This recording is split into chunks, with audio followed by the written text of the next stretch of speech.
नमस्कार दोस्तों, स्वागत है आप सभी का विवेकानंद क्लासेज में। आज हम लोग इकोनॉमी का सेकेंड क्लास पढ़ने वाले हैं। फर्स्ट क्लास हमने पढ़ लिया था जिसमें मोस्ट इम्पॉर्टेंट 75 प्रश्नों को हमने डिस्कस कर लिया था।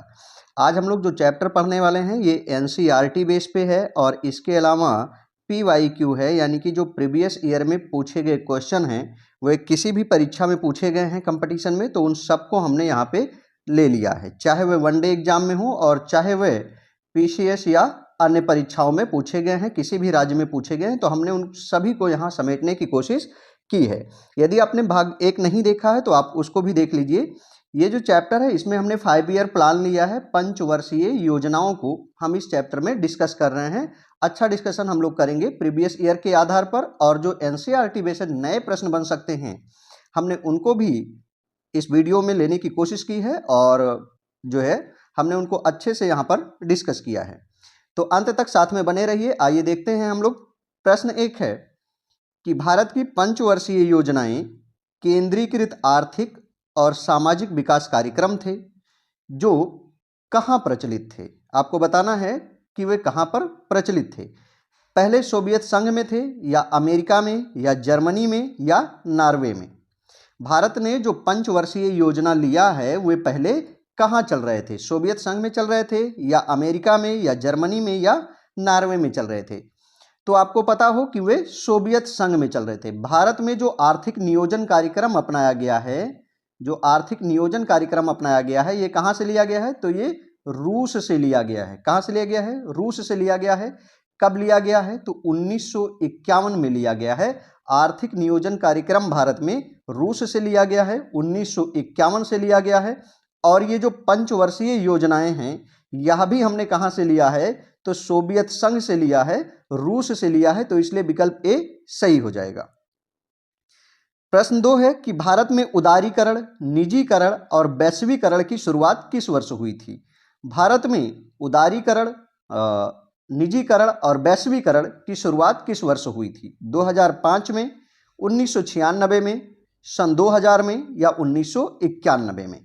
तो थोड़ा सा हम लोग डिस्कस कर लेते हैं कि उस समय जो है, जिस समय भारत में इसकी शुरुआत हुई थी उस समय पी.बी. नरसिम्हा राव जो है वे भारत के प्रधानमंत्री थे और इसके अलावा डॉक्टर मनमोहन सिंह भारत के वित्त मंत्री थे, कैबिनेट में वित्त मंत्री थे। उस समय भारत में उदारीकरण, निजीकरण और वैश्वीकरण की नीति अपनाई जाती है। दरअसल हुआ क्या था कि जो भारत का विदेशी खाता है उसमें लगभग एक हफ्ता का, एक ही वीक के खर्चे के लिए पैसा बचा था, बाकी सारे पैसे खर्च हो गए थे। तो भारत सरकार के पास में पैसा ही नहीं था कि वह विदेशों से कोई वस्तु आयात कर सके और भारत का खर्चा चल पाता। तब भारत के प्रधानमंत्री नरसिम्हा राव जो है वो विश्व बैंक से लोन लेने के लिए जाते हैं। तो वहाँ पर IMF क्या करता है कि इनके सामने शर्तें रखता है कि भारतीय इकोनॉमी को, इंडियन इकोनॉमी को आपको पूरे दुनिया के लिए खोलना होगा, यानी कि पूरे दुनिया की कोई भी कंपनी भारत में आकर के व्यापार कर सके। इसके अलावा आपको निजीकरण करना होगा। कहने का मतलब यह है, निजीकरण का मतलब यह है कि प्राइवेट सेक्टर को बढ़ावा देना होगा। सारी की सारी चीज़ें सरकारी ही नहीं रखनी है, प्राइवेट कंपनियां भी भारत में आपको खोलने देनी होगी। दुनिया के किसी भी देश के लोगों को भारत में व्यापार करने देना होगा इस तरीके से, और नियमों में उदारीकरण अपनाना होगा। तो ये तीनों नियम जो भारत में दिए गए थे ये 1991 में दिए गए थे। IMF विश्व बैंक के सलाह पर पी.बी. नरसिम्हा राव की सरकार के द्वारा ये नीतियां अपनाई गई थी। तो यहां से उदारीकरण क्या है, निजीकरण क्या है और वैश्वीकरण क्या है, यह तीनों बातें हम समझ पाते हैं। और भारत में क्या कारण बने थे कि इन्हें अपनाया गया, इसका भी हमने डिस्कस कर लिया है। अगला प्रश्न है कि सामुदायिक विकास कार्यक्रम का प्रारंभ किस वर्ष किया गया था। सामुदायिक विकास कार्यक्रम का प्रारंभ किस वर्ष किया गया था। इसके संदर्भ में यह बातें भी जान लेते हैं कि आज़ाद भारत का ये पहला कार्यक्रम था, यानी आज़ादी के बाद में पहले कोई सामाजिक कार्यक्रम के रूप में जो स्टार्ट किया गया वो सामुदायिक विकास कार्यक्रम था। ठीक है, ऐसे भी प्रश्न पूछ लेता है कि आज़ाद भारत का पहला सामाजिक विकास कार्यक्रम किसे माना जाता है, तो सामुदायिक विकास कार्यक्रम को ही माना जाता है। 1950, 52, 51 या 53 में आया। सामुदायिक विकास कार्यक्रम कब शुरू किया गया, तो भारत की आज़ादी के बाद में फिर सामाजिक क्षेत्र के विकास के लिए सामुदायिक विकास कार्यक्रम की शुरुआत 1952 में की गई। कब की गई? तो 1952 में सामुदायिक विकास कार्यक्रम की शुरुआत की जाती है और फिर इस कार्यक्रम की सफलता को चेक करने के लिए ही बलवंत राव मेहता समिति का गठन किया गया। ठीक है ना, ध्यान रखिएगा कि सामुदायिक विकास कार्यक्रम के सफलता को चेक करने के लिए, इसके कार्यों की जांच के लिए बलवंत राव मेहता समिति का गठन किया गया। तब बलवंत राव मेहता समिति ने 1956 में सरकार को एक सुझाव दिया था। सुझाव यह दिया था कि अगर आप सामुदायिक विकास कार्यक्रम की सफलता चाहते हैं, गांवों को सशक्त बनाना चाहते हैं, तो आपको क्या करना होगा? पंचायती राज कार्यक्रम लागू करना होगा। और पंचायती राज कार्यक्रम कैसा होगा? वो 3 स्तरीय होगा। तो इस तरह से त्रिस्तरीय पंचायती राज व्यवस्था लागू करने की जो सिफारिश की गई थी वो 1956 में की गई थी, बलवंत राव मेहता के द्वारा की गई थी। तो इसीलिए बलवंत राव मेहता को भारतीय पंचायती राज का जनक कहा जाता है और इनके सिफारिश पर त्रिस्तरीय पंचायती राज व्यवस्था लागू की गई थी। लेकिन जो ये पंचायती राज व्यवस्था आया वो किस कार्यक्रम से शुरू हुआ था? तो सामुदायिक विकास कार्यक्रम से शुरू हुआ था। सामुदायिक विकास कार्यक्रम कब आया है? तो 1952 में शुरू किया गया था। इसकी जांच के लिए कौन सी समिति बनाई गई थी? तो बलवंत राव मेहता समिति बनाई गई थी। कब? 1956 में बनाई गई थी। और कार्यक्रम कब शुरू हुआ था? 1952 में।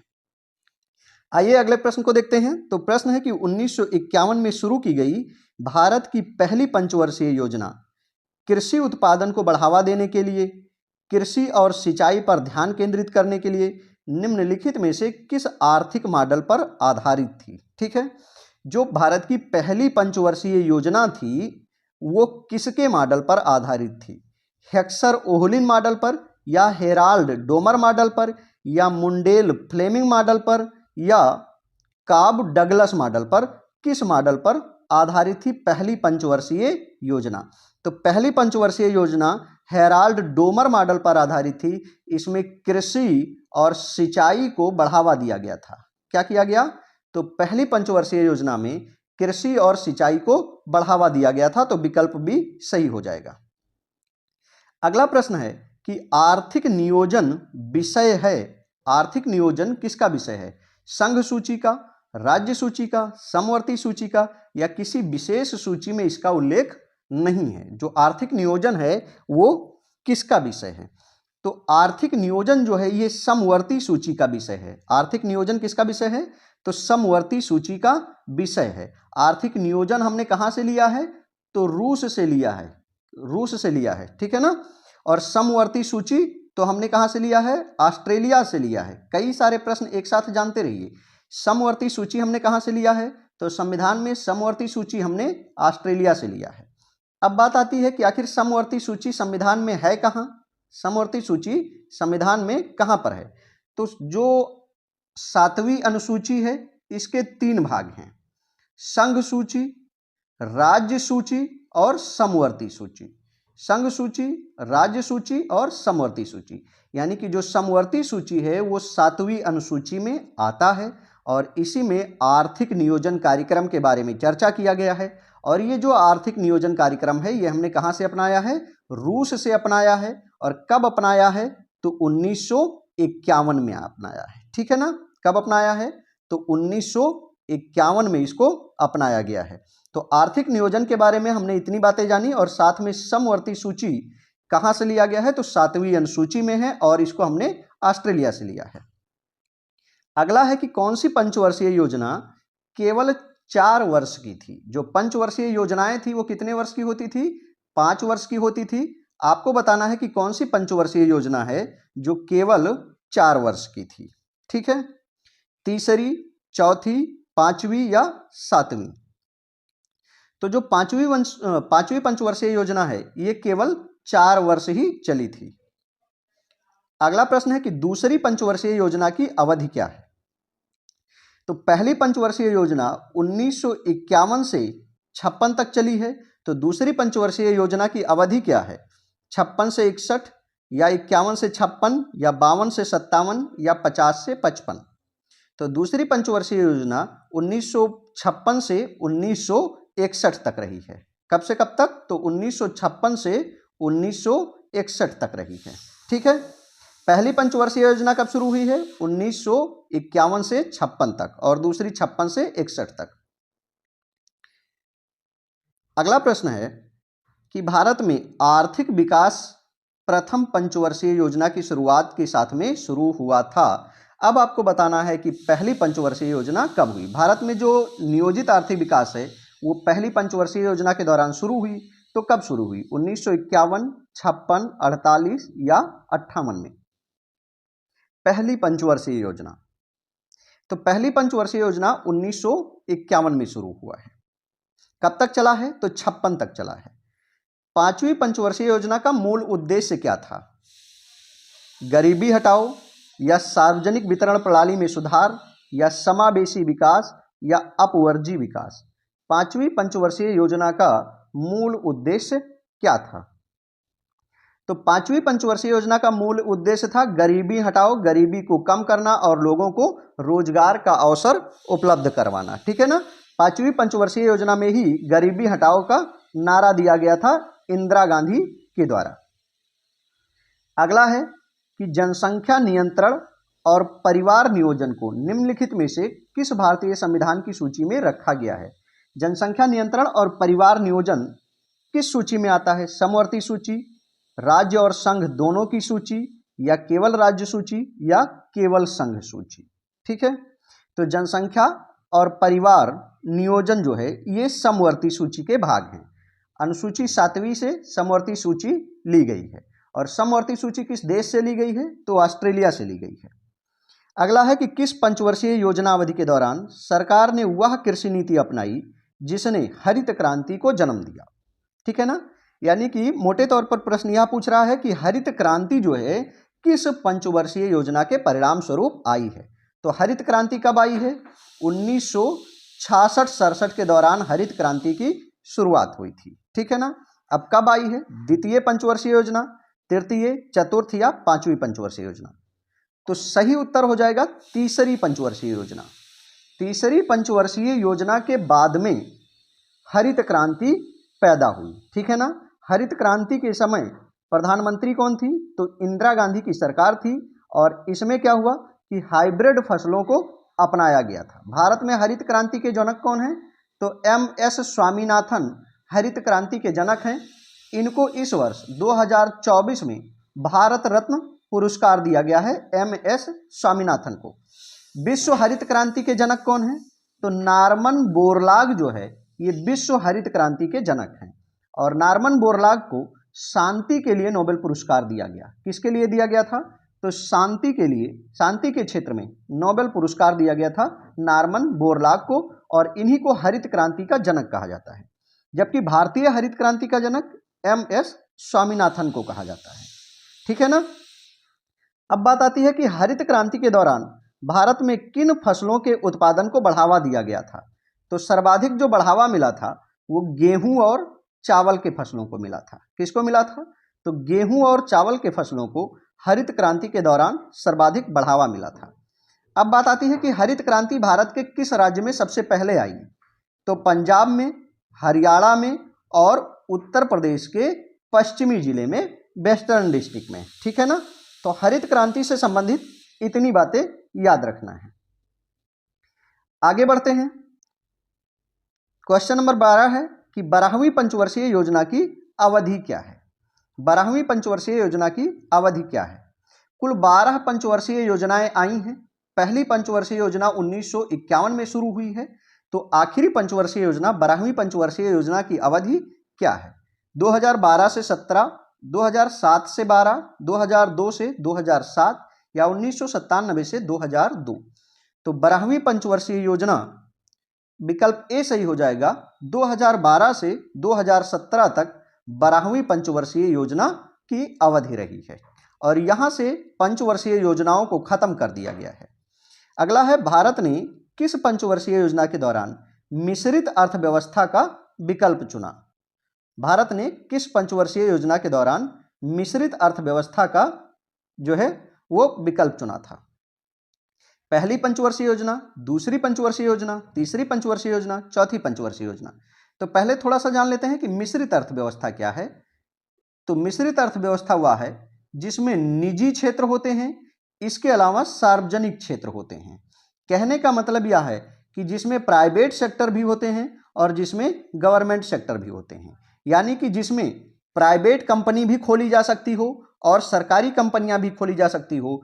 कोई व्यक्ति अपनी कंपनी लगा सकता हो, इसके अलावा सरकार भी अपनी कंपनी लगा सकती हो, जहां दोनों एक साथ काम करते हों, ऐसी अर्थव्यवस्था को मिश्रित अर्थव्यवस्था कहा जाता है। ठीक है ना। तो भारत के थोड़ी सी और चर्चा करें तो 1948 में प्रथम औद्योगिक नीति आई थी। भारत की पहली औद्योगिक नीति कब आई थी? तो स्वतंत्र भारत की पहली औद्योगिक नीति आई थी 1948 में, और इसमें यह कहा गया था कि भारत में अभी जो फैक्ट्रियां हैं, जो कंपनियां हैं, वे सरकार के द्वारा लगाई जाएंगी, इसलिए ये सार्वजनिक कहलाई। तो उस समय जो भारत की अर्थव्यवस्था थी वो कैसे हो गई थी? सार्वजनिक हो गई थी। बाद में क्या होता है, 1956 में इसमें बदलाव कर दिया जाता है, और बदलाव करके क्या किया गया कि मिश्रित अर्थव्यवस्था को अपनाया गया।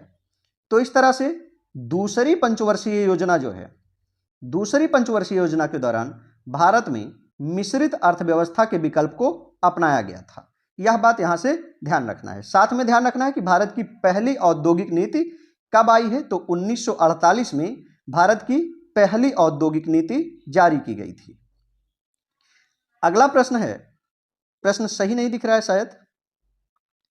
अगला प्रश्न है कि निम्नलिखित में से कौन सा एक संविधानेतर संस्था है? संविधान से इतर, संविधानेतर मतलब संविधान से इतर संस्था है, यानी जिसका उल्लेख संविधान में नहीं किया गया है। वित्त आयोग, अंतरराज्यीय परिषद, निर्वाचन आयोग या नीति आयोग। कौन सा एक संवैधानिक संस्था नहीं है? तो नीति आयोग, इसका गठन जो है वह 2015 में किया गया। ये जो है संवैधानेतर संस्था है, संवैधानिक संस्था नहीं है।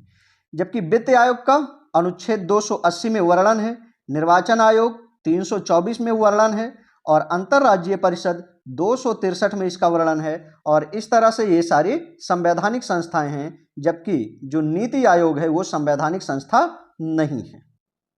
ठीक है, गैर संवैधानिक संस्था है। अगला है, भारत में पीपुल्स प्लान किसके द्वारा तैयार किया गया था? पीपुल्स प्लान क्या था? एक आर्थिक योजना थी। किसके द्वारा तैयार किया गया था? जो जनता प्लान था या पीपुल्स प्लान था, एम.एन. राय के द्वारा, जयप्रकाश नारायण के द्वारा, सरदार पटेल के द्वारा या सी.डी. देशमुख के द्वारा। तो पीपुल्स प्लान किसकी योजना है? एम.एन. राय की योजना है। पीपुल्स प्लान किसकी योजना है? तो एम.एन. राय की योजना थी। ठीक है। अगला है कि निम्नलिखित में से कौन सा राजकोषीय नीति का साधन नहीं है? कौन सा एक राजकोषीय नीति का साधन नहीं है? कर, बैंक दर, सरकारी व्यय या सार्वजनिक ऋण। कौन सा एक राजकोषीय नीति का साधन नहीं है? तो जो बैंक दर है ये राजकोषीय नीति का साधन नहीं है। ठीक है, जो बैंक दर है ये राजकोषीय नीति का साधन नहीं है। जो बैंक दर है वो किसका साधन है? मौद्रिक नीति का साधन है। किसका साधन है? मौद्रिक नीति। देखिए, दो नीतियां हैं, एक तो फिजिकल और एक जो है मॉनेटरी, यानी कि एक मौद्रिक नीति है जो आरबीआई द्वारा बनाई जाती है। ठीक है ना। उसमें बैंक दर आता है और रेपो दर आता है और रिवर्स रेपो दर आता है। ये तीन जहां दिखाई दें वो मौद्रिक नीति होता है। राजकोषीय नीति जो है वो भारत के वित्त मंत्रालय द्वारा तय किया जाता है।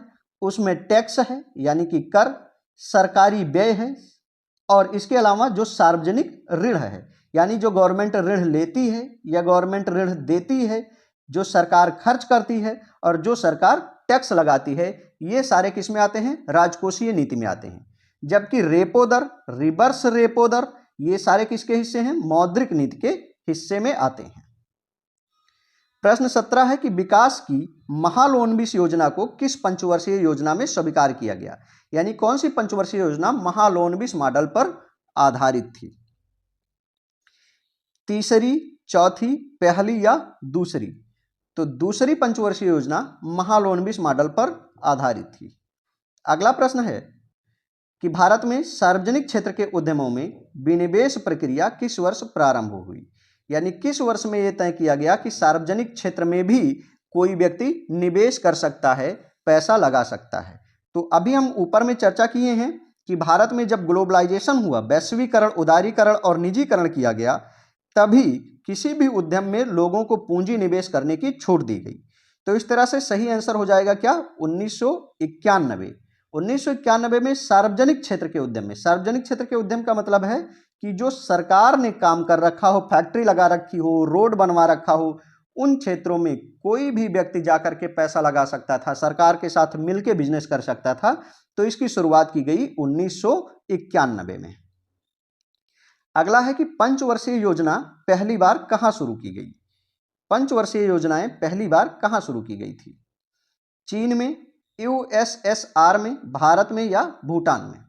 तो यूएसएसआर, जिसको वर्तमान में हम रूस कहते हैं, रसिया कहते हैं, उसके विखंडित एक भाग को, तो वहां पर पंचवर्षीय योजनाएं शुरू की गई थी और भारत ने 1951 में आर्थिक नियोजन के तहत पंचवर्षीय योजनाओं को अपनाया था।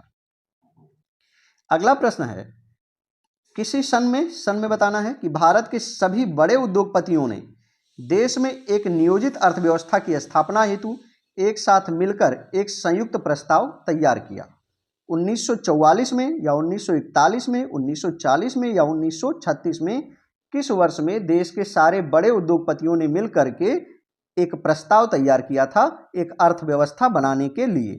तो 1944 में आया था बॉम्बे प्लान। ध्यान दीजिएगा कि 1944 में आया था बॉम्बे प्लान और उसमें उस समय देश के सभी बड़े उद्योगपतियों ने मिल करके एक योजना बनाई थी जिसे बॉम्बे प्लान कहा गया था। अगला है कि कौन सा एक सुमेलित नहीं है? पहली पंचवर्षीय योजना 1951 से 56, दूसरी पंचवर्षीय योजना 1956 से 61, तीसरी पंचवर्षीय योजना 61 से 66, चौथी पंचवर्षीय योजना 66 से 71। कौन सा सुमेलित नहीं है आपको बताना है कि गलत क्या है। तो चौथी पंचवर्षीय योजना 1966 से 1971 तक नहीं रह सकी है। क्यों नहीं रह सकी है? क्योंकि 67, 68 और 69 में 3 सालों के लिए एकल योजनाएं चलाई गई थी। 3 सालों के लिए एकल योजनाएं चलाई गई थी। ठीक है ना। क्वेश्चन नंबर 22 है कि भारत में प्रवाही योजना, जिसको हम क्या कहते हैं, रोलिंग प्लान कहते हैं या अनवरत योजना कहते हैं, कह रहा है कि भारत में प्रवाही योजनाएं लागू किए जाने के समय भारत के प्रधानमंत्री कौन थे? यानी जिस समय अनवरत योजना लागू हुई या रोलिंग प्लान लागू हुई उस समय भारत के प्रधानमंत्री कौन थे? लाल बहादुर शास्त्री जी थे या इंदिरा गांधी थी या राजीव गांधी या मोरारजी देसाई? तो सही उत्तर हो जाएगा मोरारजी देसाई। मोरारजी देसाई के समय में रोलिंग प्लान लागू किया गया था, अनवरत योजना या प्रवाही योजना लागू किया गया था। और ये अनवरत योजना का सिद्धांत किसने दिया था? तो गुन्नार मिर्डाल ने दिया था। किसने दिया था? तो गुन्नार मिर्डाल ने अनवरत योजना या रोलिंग प्लान या प्रवाही योजना का सिद्धांत दिया था। ठीक है ना, ये बातें यहां से ध्यान रखना है। अगला है कि भारत में नियोजित विकास का विरोध किसने किया था? ये एक बढ़िया बात है कि वे कौन से व्यक्ति थे जिन्होंने भारत में नियोजित विकास का विरोध किया था? महात्मा गांधी, जवाहरलाल नेहरू, इंदिरा गांधी या राजीव गांधी? किसने भारत में नियोजित अर्थव्यवस्था का विरोध किया? तो महात्मा गांधी जी ने नियोजित विकास का विरोध किया था। महात्मा गांधी चाहते थे कि कुटीर उद्योग को केवल बढ़ावा दिया जाए। ठीक है ना, वे मशीनीकरण के विरोधी थे। अगला प्रश्न है कि सरकारी एजेंसी एनडीसी का पूर्ण रूप क्या है? एनडीसी का पूरा नाम क्या है? National defence council, national development council, national district council, national development centre. NDC का सही नाम है नेशनल डेवलपमेंट काउंसिल। एनडीसी का पूरा नाम है नेशनल डेवलपमेंट काउंसिल। ठीक है ना। ये करता क्या है? किसी भी योजना को मंजूरी देने का जो कार्य है वो एनडीसी का है। योजना बनाता कौन है? तो नीति आयोग या योजना आयोग जो है वो योजनाएं बनाता है और उसको अंतिम मंजूरी देने का जो कार्य है वो एनडीसी या नेशनल डेवलपमेंट काउंसिल के द्वारा या राष्ट्रीय विकास परिषद के द्वारा किया जाता है। एनडीसी या राष्ट्रीय विकास परिषद के अध्यक्ष कौन होते हैं? तो भारत के प्रधानमंत्री इसके अध्यक्ष होते हैं। अगला है हमारे देश की पहली पूर्णकालिक महिला वित्त मंत्री कौन बनी है? पूर्णकालिक महिला वित्त मंत्री कौन बनी है? इंदिरा गांधी, सोनिया गांधी, सुषमा स्वराज या निर्मला सीतारमण। तो पहली पूर्णकालिक महिला वित्त मंत्री हैं निर्मला सीतारमण। ये भारत की पहली पूर्णकालिक महिला वित्त मंत्री बनी हैं, ठीक है ना। और महिलाओं के रूप में पूछा जाए, केवल महिला के रूप में, कि कौन पहली महिला बनी है, तो जिस समय इंदिरा गांधी प्रधानमंत्री थी, ये वित्त मंत्रालय भी संभालती थी। तो अगर प्रश्न आता है कि कौन सी महिला जो है पहले वित्त मंत्री बनी, तो इंदिरा गांधी हो जाएगा। लेकिन पूर्णकालिक पूछा जाएगा तो निर्मला। अगला प्रश्न हो जाएगा कि किस एक पंचवर्षीय योजना की प्राथमिकता किस एक पंचवर्षीय योजना की उच्च प्राथमिकता मुद्रास्फीति को नियंत्रित करने और आर्थिक स्थिति में स्थिरता लाने की थी। यानी कौन सी पंचवर्षीय योजना मुद्रास्फीति को नियंत्रित करना चाहती थी और आर्थिक स्थिति को स्थिर बनाना चाहती थी। चौथी, पांचवी, छठवीं या सातवीं पंचवर्षीय योजना। तो पांचवी पंचवर्षीय योजना के दौरान उच्च मुद्रास्फीति को रोकने का प्रयास किया गया था और आर्थिक स्थिति को स्थिर करने का प्रयास किया गया था। अब ये मुद्रास्फीति क्या होता है? तो मुद्रास्फीति का अपनी भाषा में साधारण अर्थ होता है कि महंगाई बढ़ जाना, ठीक है ना। वस्तुओं का दाम बढ़ जाता है तो इसी को मुद्रास्फीति कहा जाता है, ठीक है। बाकी मुद्रास्फीति क्या है, अवस्फीति क्या है, राजकोषीय घाटा क्या है, राजस्व घाटा क्या है, प्राथमिक घाटा क्या है, इनके ऊपर एक अलग स्पेशल वीडियो हम अलग से बनाएंगे। अगला प्रश्न है कि स्वतंत्रता के बाद दूसरी पंचवर्षीय योजना के दौरान जर्मनी के सहयोग से किस इस्पात संयंत्र की स्थापना की गई? दूसरी पंचवर्षीय योजना के दौरान जर्मनी के सहयोग से कौन सा इस्पात संयंत्र लगाया गया था?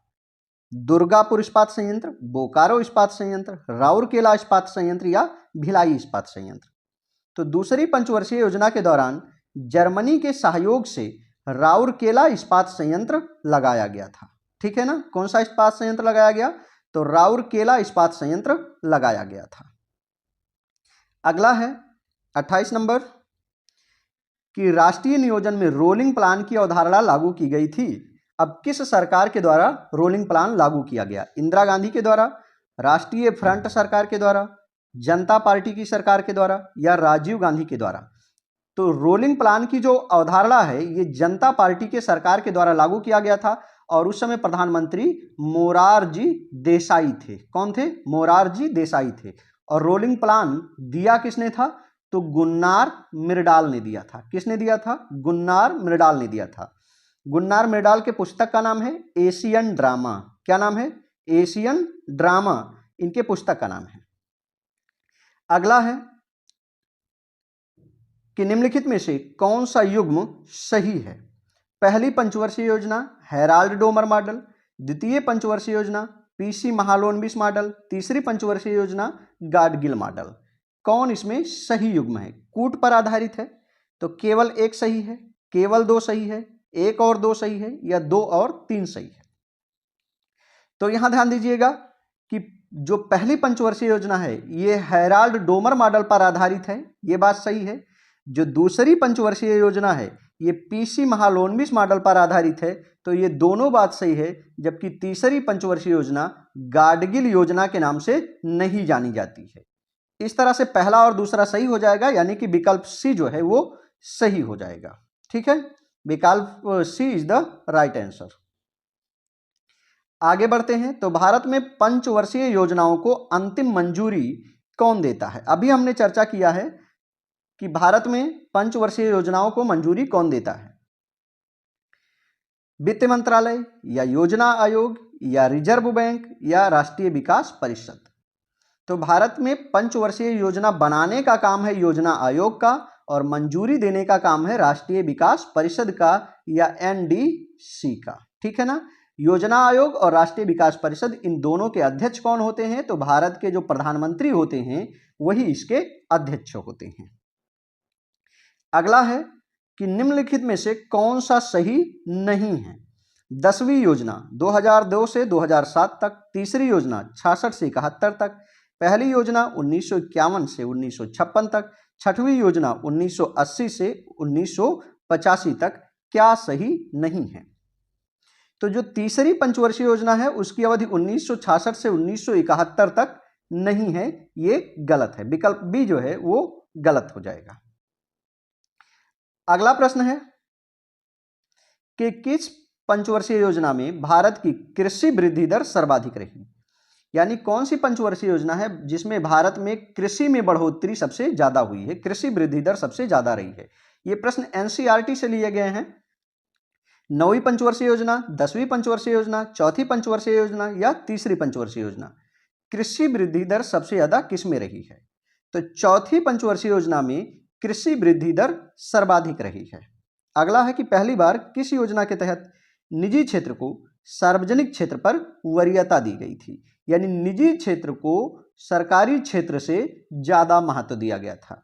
और आसान भाषा में कहें तो प्राइवेट को गवर्नमेंटेड जॉब से या गवर्नमेंटेड कंपनियों से ज्यादा महत्व दिया गया था। किस पंचवर्षीय योजना के द्वारा? 7वीं पंचवर्षीय योजना, 6वीं पंचवर्षीय योजना, दूसरी पंचवर्षीय योजना या 10वीं पंचवर्षीय योजना? किस में ज्यादा महत्व दिया गया? तो जो 7वीं पंचवर्षीय योजना है इसमें निजी क्षेत्र को सार्वजनिक क्षेत्र की अपेक्षा ज्यादा महत्व दिया गया था। ठीक है। अगला है कि योजना काल में सर्वाधिक समृद्धि दर किस योजना में प्राप्त हुई थी? यानी सबसे ज्यादा वृद्धि किस पंचवर्षीय योजना में हुई है? 8वीं, 10वीं, 9वीं या 7वीं में? सबसे ज्यादा समृद्धि किसमें हुई है, वृद्धि किसमें हुई है? तो सबसे ज्यादा जो वृद्धि है वो 10वीं पंचवर्षीय योजना में हुई है। अगला है औद्योगिक नीति प्रस्ताव 1956, जिसके आधार पर द्वितीय पंचवर्षीय योजना लागू किया गया, में उद्योगों को कितनी श्रेणियों में बांटा गया? यानी औद्योगिक नीति प्रस्ताव 1956 आया था और उसी के द्वारा दूसरी पंचवर्षीय योजना बनाई गई थी। अगर प्रश्न पूछ लिया जाए कि दूसरी पंचवर्षीय योजना किस औद्योगिक नीति प्रस्ताव के द्वारा लागू की गई, तो 1956 के द्वारा। दूसरा जो पंचवर्षीय योजना आया उसमें उद्योग को कितने श्रेणी में बांटा गया है? तो उद्योगों को 3 श्रेणी में बांटा गया। कितनी श्रेणी में बांटा गया था? तो उद्योगों को 3 श्रेणी में बांटा गया था। ठीक है। भारी उद्योग थे, लघु उद्योग थे और इसके अलावा मध्यम उद्योग थे। अगला है कि नीति आयोग के विषय में निम्नलिखित में से कौन सा एक सही नहीं है? इसका गठन योजना आयोग के स्थान पर किया गया है, तो यह बात सही है। दूसरा है कि इसमें एक पूर्णकालिक अध्यक्ष होता है। तीसरा है इसका गठन जनवरी 2015 में किया गया और चौथा है यह सहकारी संघवाद पर आधारित है। इसमें से गलत क्या है? तो इसमें पूर्णकालिक अध्यक्ष नहीं होता है, ये गलत है। इसमें पूर्णकालिक अध्यक्ष नहीं होता है। क्यों? क्योंकि इसके जो अध्यक्ष होते हैं वो प्रधानमंत्री होते हैं। जब तक कोई व्यक्ति प्रधानमंत्री रहता है तब तक वो नीति आयोग का अध्यक्ष रहता है। जैसे वो अपने पद से हट जाता है तो फिर जो नया व्यक्ति प्रधानमंत्री बनेगा वो इसका अध्यक्ष हो जाता है। इसलिए जो नीति आयोग के अध्यक्ष का पद है वो पूर्णकालिक नहीं होता है। अगला है कि कौन सी पंचवर्षीय योजना पीसी महालोनबिस मॉडल पर आधारित है? इस प्रश्न को हम पहले भी कर चुके हैं। दूसरी पंचवर्षीय योजना, पहली पंचवर्षीय योजना, दूसरी पंचवर्षीय योजना, चौथी या तीसरी पंचवर्षीय योजना? पीसी महालोनबिस मॉडल पर कौन सी पंचवर्षीय योजना आधारित है? तो दूसरी पंचवर्षीय योजना पीसी महालोनबिस मॉडल पर और पहली पंचवर्षीय योजना हेराल्ड डोमर मॉडल पर आधारित है। अगला है कि 1944 में गांधीवादी योजना का प्रतिपादन किसके द्वारा किया गया था? एनआर सरकार ने, कस्तूरी भाई लाल भाई ने, जयप्रकाश नारायण ने, श्रीमन नारायण अग्रवाल ने। 1944 में गांधीवादी योजना को किसने शुरू किया था? तो श्रीमन नारायण अग्रवाल ने 1944 में गांधीवादी योजना शुरू की थी। अगला है निम्नलिखित पंचवर्षीय योजनाओं में से कौन सी योजना अनावृष्टि और 2 युद्ध के कारण प्रभावित हो गई? यानी कौन सी पंचवर्षीय योजना है जिसमें 2 लगातार युद्ध पड़े और इसके अलावा अकाल पड़ गया, जिस कारण वो पंचवर्षीय योजना प्रभावित हो गई, असफल हो गई? पहली पंचवर्षीय योजना, तीसरी पंचवर्षीय योजना, 5वीं पंचवर्षीय योजना, 6वीं पंचवर्षीय योजना? तो जो तीसरी पंचवर्षीय योजना है उसमें चीन से और पाकिस्तान से 2 लगातार युद्ध पड़ गए। इसके अलावा उसी साल सूखा पड़ गया, जिस कारण से यह पंचवर्षीय योजना सबसे असफल पंचवर्षीय योजना में गिनी जाती है। अगला है कि प्रथम पंचवर्षीय योजना में भारत सरकार ने देश की अर्थव्यवस्था को गरीबी के चक्र से बाहर निकलने संबंधी प्रयास किए थे। तो जो पहली पंचवर्षीय योजना है वो कब से कब तक है? तो बिल्कुल इसको हम जान जाएंगे, पहले कर चुके हैं कि 1951 से 1956। अगला है कि प्रथम पंचवर्षीय योजना का मुख्य ध्यान किस पर था? कृषि क्षेत्र पर, सेवा क्षेत्र पर, औद्योगिक क्षेत्र पर या कृषि और औद्योगिक दोनों क्षेत्र पर? पहली पंचवर्षीय योजना किस पर ध्यान दे रही थी? तो पहली पंचवर्षीय योजना कृषि आधारित थी, कृषि पर इसमें जोर दिया गया था। अगला है कि निम्नलिखित में से कौन MRTP अधिनियम 1969 में MRTP का सही पूर्ण रूप है? ये प्रश्न NCERT से हमने उठाया है। MRTP अधिनियम आया 1969 में, आपको बताना है कि MRTP का सही नाम क्या है? Money reservation trade policy act, money reservation trade practice act, monopolies and restrictive trade practice act, monopolies reservation trade practice act. MRTP का पूरा नाम क्या होगा? तो विकल्प सी सही हो जाएगा, monopolies and restrictive trade practice act जो है ये कब आया है? 1969 में आया था। कब आया था? तो 1969 में ये लाया गया था। अगला है कि भारत में सूखा प्रवण क्षेत्र कार्यक्रम किस पंचवर्षीय योजना अवधि के दौरान शुरू किया गया था? भारत में सूखा प्रवण क्षेत्र कार्यक्रम किस पंचवर्षीय योजना के दौरान शुरू किया गया था? छठवीं पंचवर्षीय योजना, चौथी पंचवर्षीय योजना, पांचवी पंचवर्षीय योजना या सातवीं पंचवर्षीय योजना? किसके दौरान में शुरू किया गया था? तो जो सूखा प्रवण क्षेत्र कार्यक्रम है यह कब शुरू किया गया है? पांचवी पंचवर्षीय योजना में शुरू किया गया है। और इसी पंचवर्षीय योजना में गरीबी हटाओ का नारा दिया गया। क्या? गरीबी हटाओ का नारा दिया गया था। किसके द्वारा? इंदिरा गांधी सरकार के द्वारा। अगला है कि नीति आयोग का गठन किस वर्ष किया गया था? नीति आयोग का गठन कब किया गया?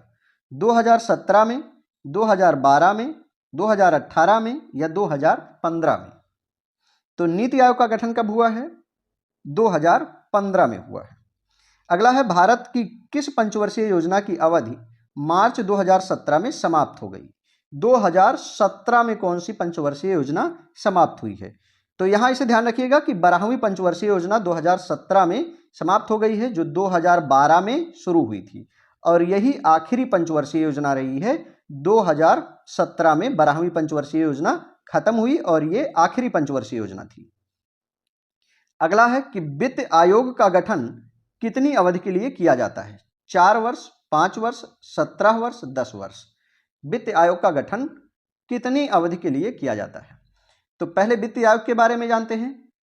कहाँ है? तो अनुच्छेद 280 में वित्त आयोग का वर्णन किया गया है संविधान में। ठीक है ना?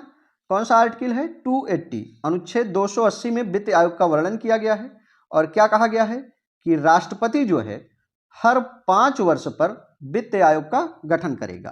तो इस तरह से पता चल जाता है कि वित्त आयोग का कार्यकाल कितना होता है? 5 वर्ष होता है। तो सही उत्तर क्या हो जाएगा? 5 वर्ष सही उत्तर हो जाएगा। अगला प्रश्न है 11वीं पंचवर्षीय योजना में से संबंधित कारीगरों को marketing support and services scheme द्वारा सहयोग दिया गया। यानी 11वीं पंचवर्षीय योजना में किन कारीगरों को एक नियम आया था marketing support and services scheme, उसके द्वारा सहयोग दिया गया था? हस्तशिल्प को, हथकरघा को, चमड़े के सामान को या रत्न और आभूषण को? यह आरआरबी में पूछा गया था। तो हस्तशिल्प को 11वीं पंचवर्षीय योजना में सहयोग दिया गया था। अगला है उद्योगों के विकास तथा औद्योगिकीकरण की रणनीति किस योजना की अंग थी? उद्योगों का विकास और औद्योगिकीकरण किस योजना में लाया गया? दूसरे, तीसरे, चौथे या सातवीं पंचवर्षीय योजना में? किस पंचवर्षीय योजना में इसे लाया गया था? तो औद्योगिकीकरण दूसरे पंचवर्षीय योजना का हिस्सा है। पहले में कृषि और दूसरे में उद्योगों को बढ़ावा दिया गया था। और तीसरी जो पंचवर्षीय योजना थी हमने चर्चा की कि 2 लगातार युद्ध पड़े और इस कारण वो असफल हो गई। अगला है कि प्रथम पंचवर्षीय योजना 1951 से 1956 की योजना का मसौदा तैयार करने में शामिल युवा अर्थशास्त्री कौन थे? यानी कि जो पहली पंचवर्षीय योजना आई उसमें कौन सा युवा अर्थशास्त्री शामिल था? के.एन. राज, स्वर्ण सिंह, पी.सी. महालोनबिस या बी.सी. केसकर? तो सही उत्तर हो जाएगा के.एन. राज पहली पंचवर्षीय योजना में शामिल थे, पंचवर्षीय योजना का मसौदा तैयार करने में शामिल थे और उस समय ये सबसे युवा अर्थशास्त्री थे। अगला है, स्वतंत्र भारत में योजना बनाने का विचार कहाँ से लिया गया था? स्वतंत्र भारत में यानी कि 1947 के बाद में जो विभिन्न योजनाएं बनाई गई तो उनमें कहाँ से ये विचार लिया गया था? बॉम्बे प्लान द्वारा या किसानों द्वारा की गई मांग से या कामगार संघ द्वारा की गई मांग से या भारत के भविष्य के संबंध में गांधीवादी दृष्टिकोण से? स्वतंत्र भारत में योजना बनाने का विचार कहाँ से लिया गया था? तो बॉम्बे प्लान द्वारा लिया गया था। कब आया है बॉम्बे प्लान? तो 1944 में आया है, जिसमें हमने डिस्कस किया कि देश के उस समय के सारे बड़े पूंजीपतियों ने मिलकर के योजना बनाई थी। ठीक है ना। अगला है कि किस पंचवर्षीय योजना के अंतर्गत समाज के समाजवादी ढांचे की स्थापना का संकल्प लिया गया? ये प्रश्न जो एनसीईआरटी बेस पर है, इस वर्ष आरओ 2024 में पूछा गया है कि किस पंचवर्षीय योजना के अंतर्गत समाज के समाजवादी ढांचे की स्थापना का संकल्प लिया था? पहली पंचवर्षीय योजना, दूसरी, तीसरी या चौथी? तो समाजवादी ढांचा कब अपनाया गया है? दूसरी पंचवर्षीय योजना जो 1956 से शुरू हुई, इसमें समाजवादी ढांचे को अपनाया गया। अगला है कि 15वें वित्त आयोग के अध्यक्ष कौन हैं? खुसरो, पंत, विजय केलकर या एन.के. सिंह? 15वें वित्त आयोग के अध्यक्ष कौन हैं? तो 15वें वित्त आयोग के अध्यक्ष कौन हैं? एन.के. सिंह 15वें वित्त आयोग के अध्यक्ष हैं। अगला प्रश्न है कि राजकोषीय नीति से क्या तात्पर्य है? राजकोषीय नीति से क्या तात्पर्य है? कृषि उर्वरक नीति या ग्रामीण ऋण नीति या ब्याज नीति या सरकार की राजस्व और व्यय नीति? राजकोषीय नीति क्या है? तो सरकार की राजस्व और व्यय नीति को ही राजकोषीय नीति कहा जाता है। ठीक है ना। Physical policy. भारत का राष्ट्रीय कृषि सहकारी विपणन संघ कब स्थापित हुआ? भारत में राष्ट्रीय कृषि सहकारी विपणन संघ कब स्थापित किया गया? 1958 में, 1960 में, 1976 में या 1999 में कब स्थापित किया गया था? इसे याद रखिएगा, इंपॉर्टेंट प्रश्न है। राष्ट्रीय कृषि सहकारी विपणन संघ की स्थापना कब हुई है? तो 1958 में की गई है। विकल्प ए सही हो जाएगा। अगला प्रश्न है कि 8वीं पंचवर्षीय योजना का लक्ष्य नहीं था। कौन सा एक 8वीं पंचवर्षीय योजना का लक्ष्य नहीं था? योजना की निगरानी और उसके मूल्यांकन के लिए एक प्रभावी व्यवस्था बनाई जाए, योजना प्रक्रिया को चरणबद्ध रूप से समाप्त किया जाए, सरकार की विभिन्न योजनाओं को कार्यान्वित करने के लिए वार्षिक योजना बजट रणनीति बनाई जाए या योजना काल के दौरान व्यवस्थागत सुधार किया जाए। क्या इसका लक्ष्य नहीं था? तो विकल्प बी कि योजना प्रक्रिया को चरणबद्ध रूप से समाप्त करना है, ये इनका लक्ष्य नहीं था। ठीक है ना। अगला है कि भारत में अनवरत योजनाओं की अवधि क्या है? यानी जो रोलिंग प्लान आए हैं वे किस समय में चलाए गए? 1978 से 80, 1991 से 93, 1980 से 82 या 1976 से 78? रोलिंग प्लान कब से कब तक चलाए गए हैं भारत में? प्रश्न नंबर 56 है। तो इसका सही आंसर हो जाएगा ए कि 1978 से 1980 के दौरान अनवरत योजना या रोलिंग प्लान चलाई गई थी। किस सरकार में चलाई गई थी? तो जनता सरकार में चलाई गई थी। और उस समय प्रधानमंत्री कौन थे? तो मोरारजी देसाई उस समय प्रधानमंत्री थे। अगला है कि 11वीं पंचवर्षीय योजना में सम्मिलित समावेशी विकास में निम्नलिखित में से क्या एक शामिल नहीं है? 11वीं पंचवर्षीय योजना में सम्मिलित समावेशी विकास में निम्नलिखित में से क्या एक शामिल नहीं है?